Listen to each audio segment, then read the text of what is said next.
নমস্কার। যুক্তি তর্ক সঙ্গে অর্কই আপনাদের স্বাগত। আপনাদের সঙ্গে আমি অর্কপ্রভ সরকার। সবার আগে আপনাদের কৃতজ্ঞতা জানানোর ভাষা নেই।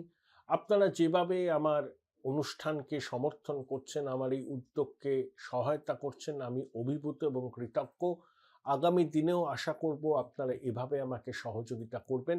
আপনারা যে ডিভাইসেই আমার অনুষ্ঠান দেখুন না কেন, সাবস্ক্রাইবার বাটনের পাশে থ্যাঙ্কস বাটন আছে, সেখানে ক্লিক করলেই সুপার থ্যাঙ্কস এবং আপনাদের সহযোগিতা আমার কাছে পৌঁছে যাবে।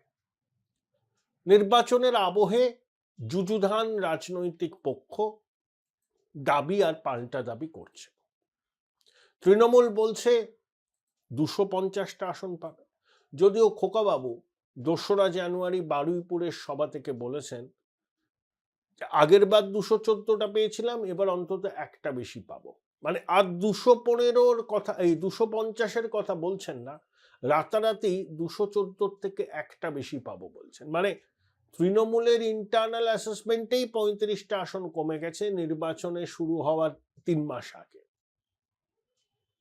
এসআইআর হলে পরে নাকি তৃণমূলের সুবিধা, ভোটের শতাংশ তাদের বাড়বে। আচ্ছা, এসআইআর হলে তাদের সুবিধা, তাহলে এত আর্তনাদ, এত ঢক্কানি নাদ, এত দেখে নেব বুঝে নেব, জ্ঞানেশ কুমার পালাবেন কোথায়, আমি পার্টি, আমি রাষ্ট্র, আমি খোকাবাবু, আমি এয়ার অ্যাপারেন্ট, আমি নির্বাচন কমিশনের দপ্তরে দাপাদাপি করে এলাম, 2.5 ঘন্টা পর বেরিয়ে এসে কমিশনকে নিশানা করলাম, এমন ভাব যেন নির্বাচন কমিশনের আধিকারিকরা তৃণমূলের হোল টাইমার, আর কোকাবাবু এয়ার অ্যাপারেন্ট, তিনি যা বলছেন তাদেরকে অক্ষরে অক্ষরে মানতে হবে, ছেনমস্তানের মতো হাবভাব। তাহলে এতই যদি আপনাদের আসন বাড়ার ব্যাপারে প্রত্যয় থাকে, ভোটের শতাংশ বেড়ে যাওয়ার প্রত্যয় থাকে, তাহলে কেন ভাই আপনারা এসআইআর প্রক্রিয়াকে বাধা দিচ্ছেন?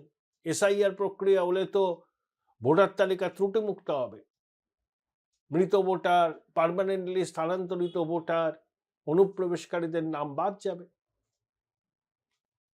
তা এটা তো স্বাগত জানানো উচিত। তা না করে আপনারা পদে পদে কমিশনকে এসআইআর করতে বাধা দিচ্ছে, তাহলেই বোঝা যায় যে আপনাদের কনফিডেন্স কতটা কম। উল্টো দিকে বিজেপি শিবির, অমিত শাহ 21 সালে স্লোগানকে দিয়েছিলেন আপকি বাত 200 পার, থেমেছিল 77-এ। 24-এর লোকসভা নির্বাচনে বললেন 30টার উপর বিজেপি আসন পাবে, বাংলায় পেল 12টা। এবার অমিত শাহ বলছেন 2/3 সংখ্যাগরিষ্ঠতা পাবে বিজেপি। শুভেন্দু অধিকারী আরো এক ধাপ এগিয়ে বলেছেন বিজেপি 220টা আসন পাবে। এখন বাস্তবটা কি?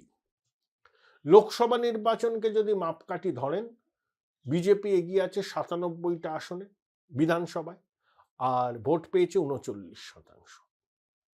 121টা পুরসভার মধ্যে 71টা পুরসভায় বিজেপি এগিয়ে আছে। তাহলে লোকসভায় নিরিখে 96টা আসনে এগিয়ে আছে, তা রাতারাতি 200 আসন কি করে হবে? বিজেপির অঙ্কটা খুব পরিষ্কার। তারা আগের বার 77টা আসন পেয়েছিল, তারা ধরে নিচ্ছে ওই 77টা আসন এবার তারা পাবে। সঙ্গে আরো 30 আসন তারা মনে করছে তাদের জয় সময়ের অপেক্ষা। দেখুন, পশ্চিমবঙ্গে 74টা এমন কেন্দ্র আছে যেখানে মুসলমানরা সংখ্যাগরিষ্ঠ, সেখানে বিজেপি কিছু করতে পারবে না। তাহলে বাকি থাকলো কটা? 220। 220-র মধ্যে 148টা পেতে হবে। তাহলে ওই 77টায় বিজেপি যেটা জিতেছিল এবারও তারা সেটা পাবে, সঙ্গে আরো 25টায় 30টায় তাদের জয়ের সম্ভাবনা প্রবল। তাহলে কত হলো? 107। বিজেপি লড়বে এফেক্টিভলি 220। তাহলে বাকি আসনগুলোকে অন্তত 50টায় তাদের জয় ছিনিয়ে নিতে হবে। এমন অনেক আসন আছে যেখানে বিজেপি বিগত 10 বছরে, আমি 2014 থেকে ধরছি, লোকসভায় তখন 2টো পেয়েছিল, বিধানসভা তো অনেকগুলোতে গিয়েছিল, হয়তো একবার জিতেছে। কতগুলো আসন আছে 2বার জিতেছে, আর কতগুলো আসন আছে 3বার জিতেছে। 3বারে জেতা আসনগুলোতে তারা জিতবে কনফিডেন্ট, আর 2বারে জেতা আসনগুলোয় একটু ঘাম ঝরালে বেরিয়ে আসবে। আর একবার যেটা আসনগুলো যাতে তার মধ্যে অন্তত 50% জয় সুনিশ্চিত করা যায়, তার জন্য এক একজন কেন্দ্রীয় নেতাকে এক একটা আসনের দায়িত্ব দেওয়া হবে। এটা হচ্ছে বিজেপির অঙ্ক। তারা আশাবাদী হিন্দু ভোটের কার্যত এবার সম্পূর্ণ মেরুকরণ হবে। 100টার মধ্যে বিজেপি আশা করছে 70 জন হিন্দু বিজেপির পক্ষে এবার ভোট দেবে।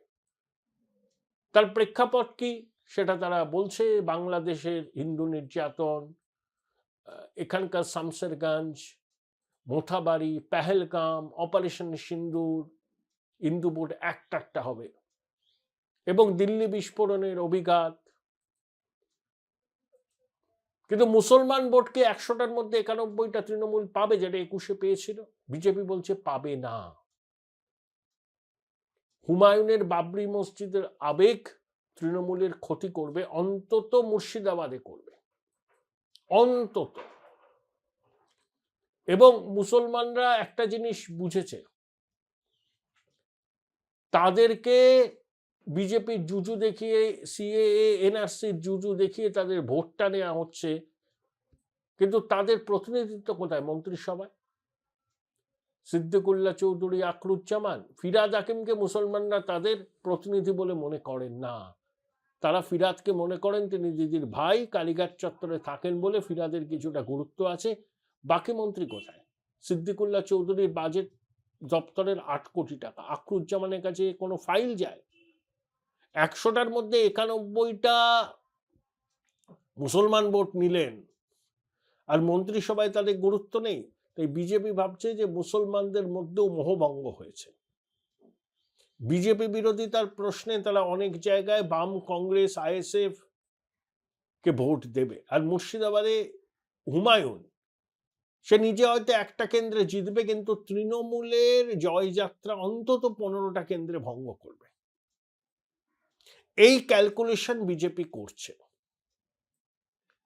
তাহলে এই মুহূর্তে ভোট হলে, এই মুহূর্তে ভোট হোক, এসআইআর পূর্ণ তালিকা প্রকাশ হোক, নির্বাচনের তারিখ ঘোষণা হোক, রাজ্য প্রশাসন নির্বাচন কমিশনের আন্ডারে চলে যাক, প্রার্থী বাছাই নিয়ে 2 শিবিরেই কিছু কলহ হবে, যারা পাবেন না তারা এদিক ওদিক যাওয়ার চেষ্টা করবেন, নির্দল হিসেবেও দাঁড়াতে পারেন, এগুলো চলবে। কিন্তু আজকের দিনে ভোট হলে ফলাফলটা কি হতে পারে?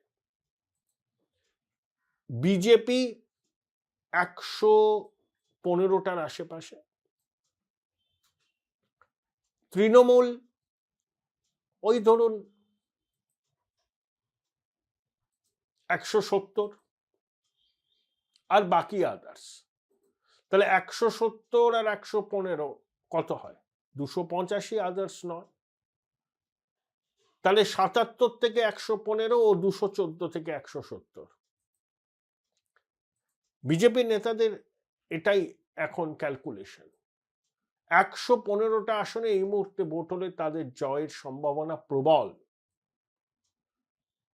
নির্বাচন আসতে দেরি আছে, এসআইআর হোক, দেখা যাক না 14ই ফেব্রুয়ারি কমিশন পারে কিনা সঠিক ভোটার তালিকা প্রকাশ করতে। নো এসআইআর নো ভোট, সঠিক ভোটার তালিকা প্রকাশ করতে কমিশন যদি না পারে, যদি আরো এসআইআর প্রক্রিয়ার সময় বাড়ানো হয়, তাহলে নির্ধারিত সময়ে ভোট হবে না। তাহলে রাষ্ট্রপতি শাসন জারি হবে, তারপরে এসআইআর হবে, তারপরে ভোট হবে। সেরকম পরিস্থিতি হলে তৃণমূল 50-এর বেশি আসন পাবে না। কিন্তু আজকের দিনে ভোট হলে বিজেপি এখনো ওই ক্রিটিক্যাল মাস থেকে দূরে আছে। 148 হচ্ছে ম্যাজিক ফিগার, বিজেপি 115 আর তৃণমূল 170 আজকের দিনে ভোট হলে। কিন্তু এটা একেবারে খুব প্রাথমিক। এখন গঙ্গা দিয়ে অনেক জল বইবে, প্রচুর পারমুটেশন, কম্বিনেশন, পরিস্থিতির নাটকীয় পরিবর্তন, সবকিছু হবে, সবকিছু। দাবি 250, দাবি 200, বিজেপির 200, তৃণমূলের 250। আসল সত্যটা হচ্ছে, যেটা 2 শিবিরই মনে করছে, যে এই মুহূর্তে ভোট হলে বিজেপি পাবে 115, তৃণমূল 170, দুটো এদিক ওদিক হতেই পারে, বিজেপি 120 হলো, তৃণমূল 165 হলো, হতেই পারে, কিন্তু এই মুহূর্তে ভোট হলে বিজেপি ম্যাজিক ফিগার পাবে না, এটা নিয়ে 16 আনার উপর 18 আনা আমি নিশ্চিত। আবার তৃণমূলও কমফর্টেবল মেজরিটি পাবে না। দেখা যাক, সময় যত গড়াবে রাজনীতির ছবি তত পরিবর্তন হবে। Join Indian Institute of Hotel Management now. Right choice, right decision.